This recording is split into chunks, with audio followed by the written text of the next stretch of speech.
Bonjour à toutes et tous, c'est ma première vidéo de compte-rendu de mandat. Je tiens particulièrement à cet exercice parce que j'ai décidé de m'astreindre, ça me semble normal pour un député, de rendre compte de mon mandat régulièrement, le plus régulièrement possible. Alors, je vais me concentrer sur les 2 dernières semaines qui viennent de s'écouler, qui ont été à l'Assemblée nationale des semaines, on peut le dire, assez intenses, exclusivement occupé en réalité à passer notre temps à l'Assemblée nationale. C'est d'ailleurs la raison pour laquelle je n'ai pas pu mettre les pieds, ce que je regrette, dans ma circonscription. Mais il a fallu tous les jours, oui, je ne mens pas en disant tous les jours, être présent à l'Assemblée nationale pour discuter, et ça a été particulièrement intense et rude, les 2 projets de loi déposés par le gouvernement. Alors ces 2 projets de loi, c'est le projet de loi sur le pouvoir d'achat et le projet de loi de finances rectificative, portent tous les deux sur la question du pouvoir d'achat. Le premier s'intitule, alors le titre, il y aurait beaucoup de choses à redire d'ailleurs dessus, ce premier projet de loi s'intitule « Mesures d'urgence sur le pouvoir d'achat ». Alors en réalité, en termes de mesures d'urgence, ce à quoi on a affaire de la part de ce gouvernement, c'est à une loi de baisse du pouvoir d'achat, de baisse des salaires, de baisse des retraites. Très concrètement, il s'agit de ça.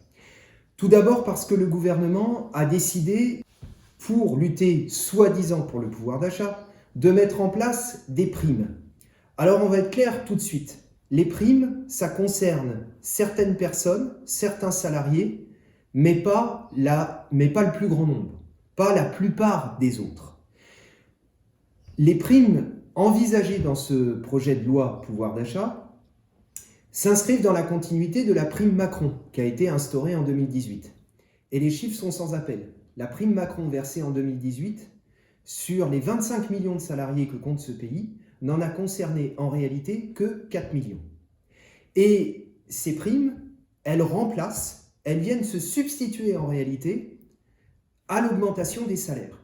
Alors pendant tout l'examen de ce projet de loi, les députés de la NUP, dont je fais partie, ont passé leur temps à monter au créneau, il n'y a pas d'autre terme, pour exiger une augmentation des salaires, à commencer bien évidemment par l'augmentation du SMIC à 1 500 €. Vous vous rappelez certainement que c'était l'une des mesures principales du programme des députés de la NUP pendant la campagne des élections législatives.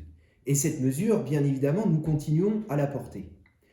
Nous nous sommes heurtés systématiquement, dès que nous avons porté cette exigence, à travers tous les amendements que nous avons déposés à ce projet de loi, nous nous sommes heurtés systématiquement à un mur. Un mur de la part du gouvernement qui ne veut surtout pas entendre parler d'augmentation des salaires et d'augmentation du SMIC, mais un mur également de la part des députés les Républicains, qui y sont farouchement opposés, et aussi, il faut le dire, des députés du Rassemblement national, qui systématiquement eux aussi sont montés au créneau pour s'opposer à cette mesure qui est pourtant une mesure vitale pour des millions et des millions de salariés. Et puis il faut ajouter une chose, c'est que ces primes, ce sont des primes défiscalisées. Ce sont des primes qui sont, pour les employeurs, pour les patrons, exonérés de ce qu'ils appellent les charges patronales, qui ne sont pas en réalité des charges patronales, qui sont des cotisations sociales. Donc toutes ces primes sont débarrassées de leurs cotisations sociales, mais il y a quand même un problème, c'est que les cotisations sociales, à quoi servent-elles? Elles servent à financer la sécurité sociale, qui est la propriété des travailleurs. Donc plus on multiplie ce genre de dispositifs, plus on a recours à des primes exonérées de cotisations sociales, et plus on fait quoi en réalité? Eh bien plus on contribue à assécher la sécurité sociale, plus on pille la sécurité sociale, qui est notre bien à tous, qui est le bien des travailleurs, qui est leur propriété encore une fois. Et bien évidemment, cela pour nous, il est hors de question de l'accepter, et c'est la raison pour laquelle nous avons combattu pendant de longues heures contre ce projet gouvernemental.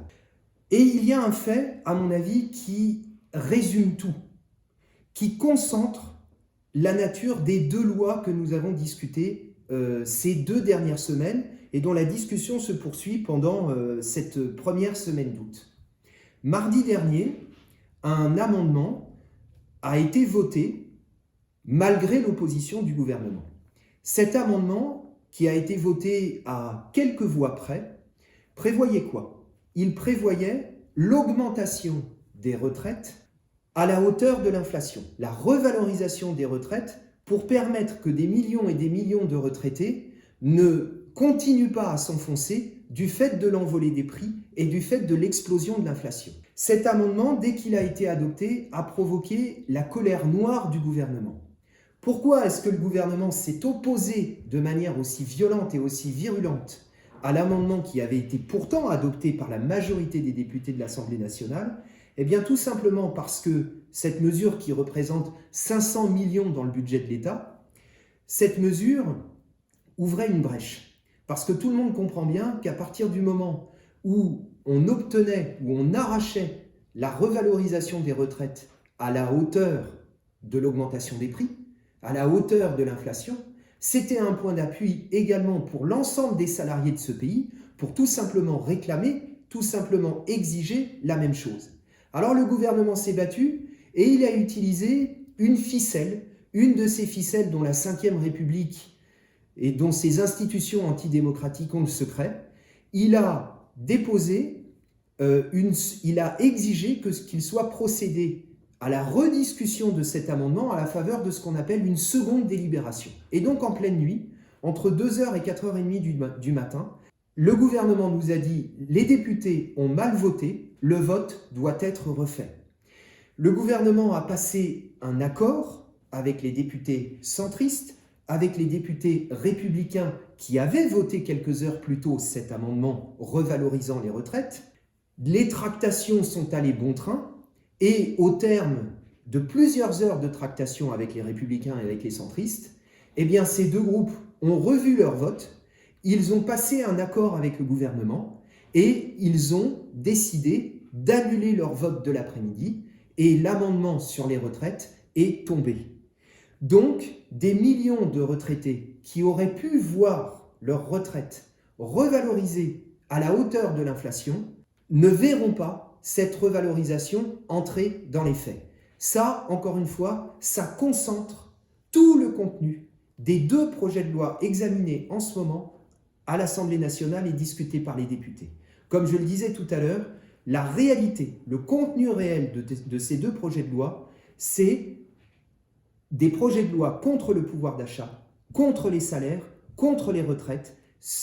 Il s'agit en réalité de textes pour faire baisser les salaires, pour faire baisser le pouvoir d'achat. Je l'ai dit, toutes ces mesures qui sont en train de passer le sont grâce à l'accord de fait entre la majorité gouvernementale, qui regroupe les députés acquis à Macron, le groupe Horizon derrière Édouard Philippe, les députés du MoDem, et puis les Républicains, les centristes, et aussi, je l'ai dit, le Rassemblement national qui systématiquement s'est opposé à tous les amendements exigeant l'augmentation du SMIC à hauteur de 1 500 €, et aussi d'ailleurs, il faut le dire, tous les amendements qui exigeaient le blocage des prix. Pour être tout à fait complet sur la situation à laquelle nous sommes confrontés, le jour même où l'amendement sur les retraites était balayé par le gouvernement à la faveur de la procédure que j'ai expliquée tout à l'heure, le même jour, on apprenait quoi? On apprenait que le groupe Total avait, pendant le premier semestre 2022, engrangé des bénéfices records d'un montant, tenez-vous bien, de 17 milliards. Les députés de la NUP, pendant l'examen de ces deux projets de loi, n'ont cessé de proposer et de déposer des amendements pour exiger la taxation des super-profits de ces grands groupes, de ces grands monopoles capitalistes dont Total fait partie. Réponse systématique du gouvernement, c'est hors de question. Donc je pense qu'à travers ces quelques faits, on a une indication très claire du contenu de la politique de ce gouvernement et du contenu réel des deux projets de loi que nous sommes en train d'examiner. Mais, et je crois qu'il faut insister sur ce point, au moment même où ces mesures sont en train de passer, la situation de la grande majorité de la population de ce pays, qui est déjà très grave parce que des millions sont pris à la gorge par l'augmentation des prix, par l'envolée de l'inflation, la situation de la grande majorité dans ce pays ne cesse de se dégrader, ne cesse de s'aggraver.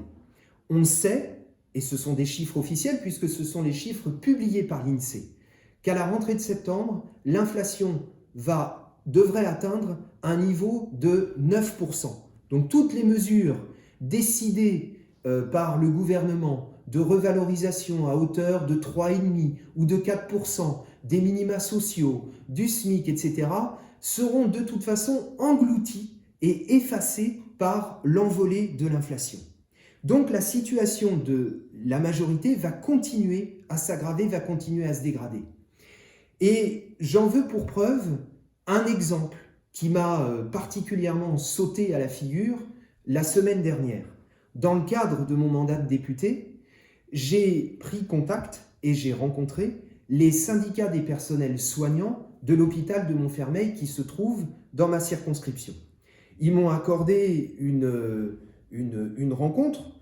On a fait ensemble une réunion qui a duré plus d'une heure, une bonne heure, pendant laquelle ils ont fait état de la situation de l'hôpital.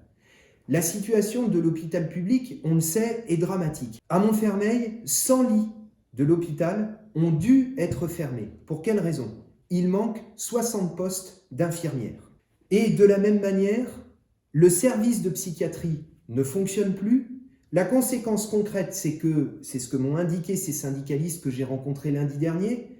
L'autre jour, un malade qui aurait dû être pris en charge dans le service de psychiatrie, mais qui n'a pas pu être pris en charge dans ce service parce que ce service est totalement débordé, a été réorienté vers les urgences. Sa pathologie, encore une fois, exigeait une prise en charge dans un service de psychiatrie. Aux urgences, voici le traitement qui lui a été réservé. Il a été attaché sur un brancard pendant plus de 3 jours. Voilà la situation concrète de l'hôpital public. Voilà à quoi conduisent les coupes claires dans tous les budgets sociaux. Et les coupes claires dans les budgets sociaux, eh bien, elles découlent directement de toutes les décisions politiques qui sont prises par ce gouvernement comme par les gouvernements précédents et dont les 2 projets de loi dont qu'on est en train de discuter à l'Assemblée nationale sont un exemple particulièrement criant et malheureusement très concret. Alors, bien évidemment, face à cette situation, une seule question se pose. Qu'est-ce qu'on peut faire ? Je fais partie des 75 députés de la France Insoumise qui siègent à l'Assemblée nationale et des 151 députés de la NUP qui siègent au Parlement. Nous allons bien évidemment continuer à mener sans relâche la bataille de chiens, parce qu'il faut appeler les choses par leur nom, que nous menons contre ce gouvernement, contre sa politique, contre ses plans destructeurs, pour continuer à utiliser l'Assemblée nationale comme une tribune dressant l'acte d'accusation de ce gouvernement et comme une tribune aidant, y compris, à informer la population de ce qui se passe et à la mobiliser. Mais l'action au Parlement, à elle seule, bien évidemment, ne peut pas suffire. Elle se complète, elle doit trouver évidemment un relais dans l'action au plus près du terrain. Les comptes rendus de mandat que je m'efforce d'effectuer régulièrement et qui sont destinés aux électeurs de ma circonscription, qui sont adressés à la population, poursuivent bien évidemment cet objectif. Mais il faut aller au-delà. Il faut maintenant regrouper la population, la mobiliser à partir des exigences, à partir des besoins urgents qu'elle dresse elle-même. Et les besoins sont urgents dans tous les domaines. On en a établi une liste pendant la campagne électorale. Les besoins urgents, ils sont posés sur le terrain du logement social, dans les transports publics, dans les services publics. Ils sont bien évidemment posés en matière de salaire, en matière de retraite. Ça se relie à l'exigence de blocage des prix que nous portons. Moi, je ne considère pas qu'une fois la campagne électorale passée, la vie normale reprend son cours et la parenthèse de la campagne électorale doit se terminer. Bien au contraire, le mandat qui a été confié pendant la campagne électorale, ce mandat maintenant, il faut le traduire en actes.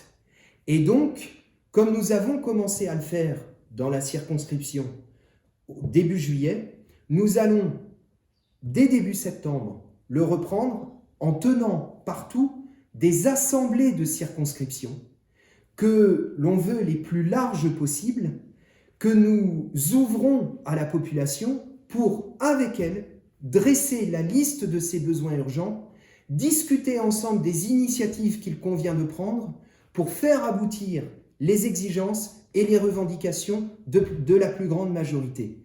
Et ça se relie bien évidemment à la préparation de ce que Jean-Luc Mélenchon a mis sur la table début juillet en proposant que soit organisée à la rentrée, probablement courant octobre, une manifestation nationale, une grande marche nationale à Paris contre la vie chère qui nous permettra de mobiliser des dizaines et des dizaines de milliers sur le programme que nous avons porté tout au long de la campagne, le blocage des prix, l'augmentation du SMIC à 1 500 €, l'augmentation et la revalorisation de toutes les retraites. C'est aujourd'hui, bien évidemment, une urgence vitale pour des millions et des millions, et les semaines qui viennent vont être consacrées à ce travail-là, au plus près du terrain, au plus près de la population et de ses besoins.